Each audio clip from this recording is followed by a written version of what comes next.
Olá pessoal, tudo beleza?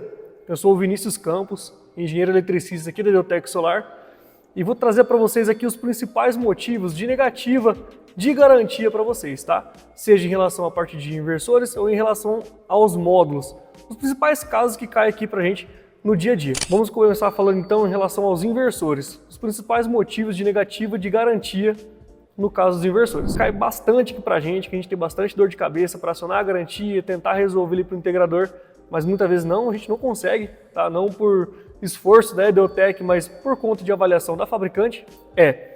Em relação ao distanciamento fora de padrão solicitado em manual, que a fabricante solicita em todos os manuais de distanciamento lateral, inferior, superior dos inversores na hora da instalação. Em relação à crimpagem dos MC4s ali na base do inversor, então dependendo da forma que é feita a crimpagem, não tem uma boa condutividade elétrica, acaba queimando, danificando o MC4 e consequentemente os componentes internos, tá? E principalmente em relação ao dimensionamento dos arranjos no inversor e também o overload. Muitas vezes a gente pega cotações de concorrência, a gente avalia e mostra para o cliente que aquilo não é funcional, levando em conta a tensão de operação dos módulos, a corrente de operação do módulo e do inversor e também respeitando sempre o overload máximo, a sobrecarga máxima que ele consegue suportar da potência vindo dos módulos. Então são três fatores principais e que pesam muito aqui pra gente. Pessoal, eu vou passar para vocês aqui alguns modelos de instalação que fogem dos padrões de manual solicitados pela fabricante, mas não vamos levar em conta em relação à marca do equipamento, tá pessoal? A marca do equipamento não tem a ver com a falha de instalação da equipe que fez essa instalação de forma correta, tá? Então vamos lá. Esse primeiro exemplo aqui, a gente está com dois inversores aqui da marca Renovigi, beleza? Eles estão instalados praticamente um ao lado do outro sem ter nenhuma circulação de ar, impossibilitando ali a troca de calor que é essencial para o bom funcionamento do inversor. Isso também se aplica aqui na segunda imagem com dois inversores praticamente colados, tanto um no outro, também quanto a string box CC e CA que está ali do lado esquerdo deles. Isso impossibilita a troca de calor, que muitas vezes é coletada pelas laterais do inversor, tá? Então, por exemplo, o primeiro inversor não tem coleta de ar, não passa o ar refrigerado, ou o ar quente, no caso, para o lado esquerdo, onde a coleta do segundo inversor seria um ar fresco. Já está vindo o ar quente do primeiro e não tem para onde expulsar esse ar. Ou seja, vai aumentar cada vez mais ali a temperatura do inversor, vai gerar sobreaquecimento, vai gerar perda de energia, tá? Então ele vai acabar gerando cada vez menos por conta da temperatura alta, tá? E assim se aplica nas próximas imagens, como a imagem desse inversor que está literalmente numa lacuna instalada aqui com string box CC e CA logo abaixo também, não respeita os distanciamentos laterais, nem superior nem inferior. Isso se repete principalmente aqui nesse inversor vermelhinho aqui que está localizado bem embaixo dos módulos. Então, além dele estar no local sem refrigeração alguma, está fora de padrão de acordo com o datasheet, tanto a parte superior, lateral direito, lateral esquerda. Então, pode ser algo que o pessoal bate um pouco o pé e fala, poxa, mas isso não vai danificar o meu equipamento, não vai perder vida útil. Vai, tá? Isso pode não ser uma resposta instantânea da fabricante, né? Não pode ter um retorno tão significativo de forma instantânea, só que a longo prazo você vai ter essa avaliação, essa diferenciação no rendimento do equipamento para o seu cliente. E para a gente finalizar aqui, esse é praticamente um brinde para vocês, porque é praticamente impossível ver um equipamento desse com uma vida útil considerável, tá? Esse inversor aqui dentro de uma caixa, praticamente uma caixa de distribuição, né? Então, onde é feito uma caixa que é programada, né? Que ela é dimensionada para trabalhar com circuito elétrico, cabeamento, barramentos. Colocaram o inversor ali dentro, o pessoal vai acabar fechando, vai ter uma temperatura muito alta ali dentro, vai ter perda de geração e, consequentemente, você pode ter perda de garantia se acaso o equipamento vir a danificar, tá? Porque não seguiu os padrões do manual. Então, vamos ficar de olho para não correr esse tipo de risco. Segundo ponto que a gente havia mencionado em relação à crimpagem dos MC4, tá? Essas imagens que eu estou mostrando aqui para vocês podem ter ideia do problema, da dor de cabeça que isso pode causar na sua instalação. Muitas vezes, pela utilização de equipamento inadequado para fazer a crimpagem do MC4, você não tem ali uma boa condutividade da corrente elétrica, fazendo com que o MC4 ele venha superaquecer, venha derreter, venha danificar. Então, se isso, caso aconteça, e um dos inversores e a fabricante identificar que foi um mau uso, que foi erro de instalação, a garantia não é coberta, tá? Muitas vezes podem receber o inversor para fazer uma análise mais aprofundada sobre o caso, identificar se foi danificado algum outro equipamento interno ou não, né? Mas caso seja feita essa análise, vai ser cobrada a manutenção, a mão de obra, o equipamento, né, o componente trocado, porque isso é falha de instalação mesmo. E por último, em relação aos inversores, é principalmente em relação ao dimensionamento incorreto de arranjo e não respeitar o overload do datasheet.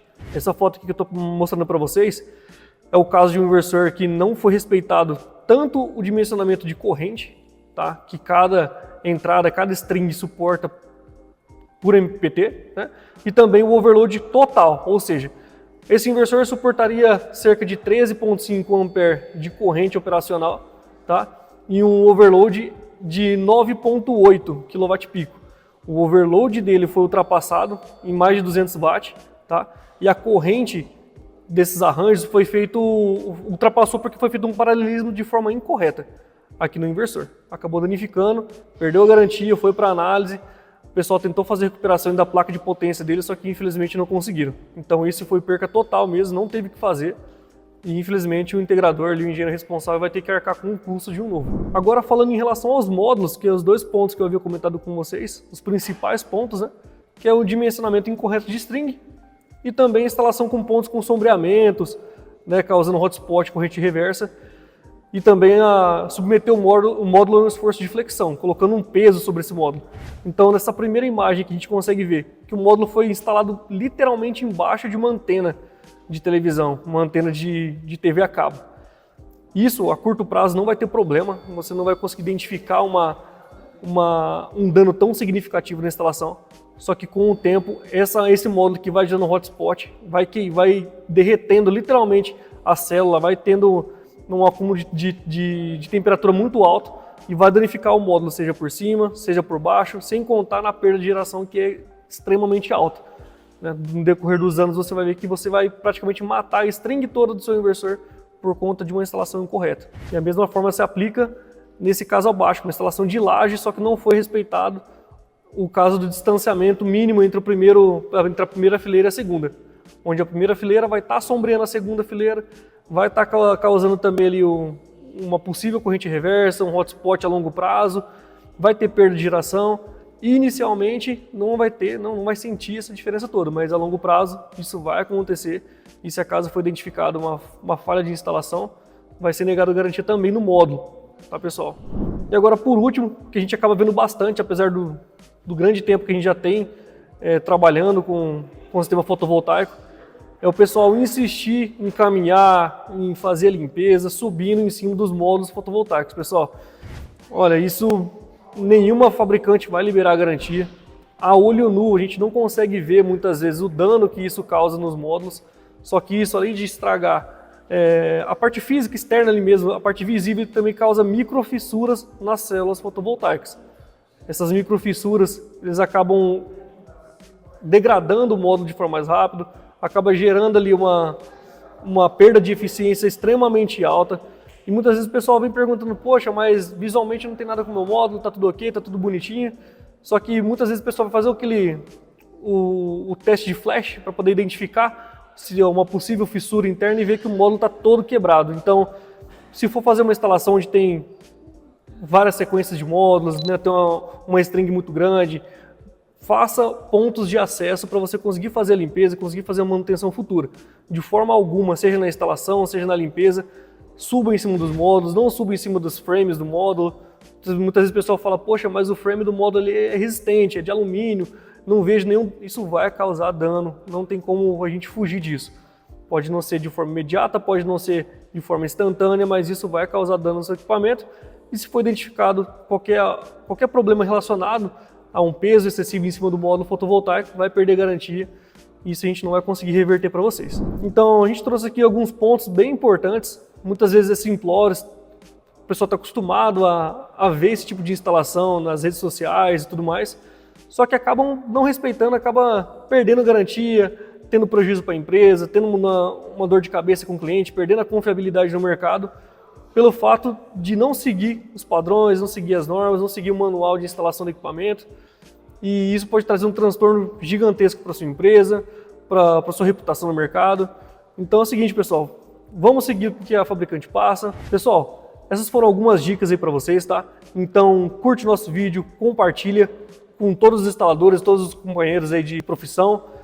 Se inscreve no nosso canal que a gente vai trazer mais informações aqui para vocês ficarem inteirados sobre o assunto. Qualquer dúvida que tiver, chama a Deltec, a gente está à disposição para ajudar vocês.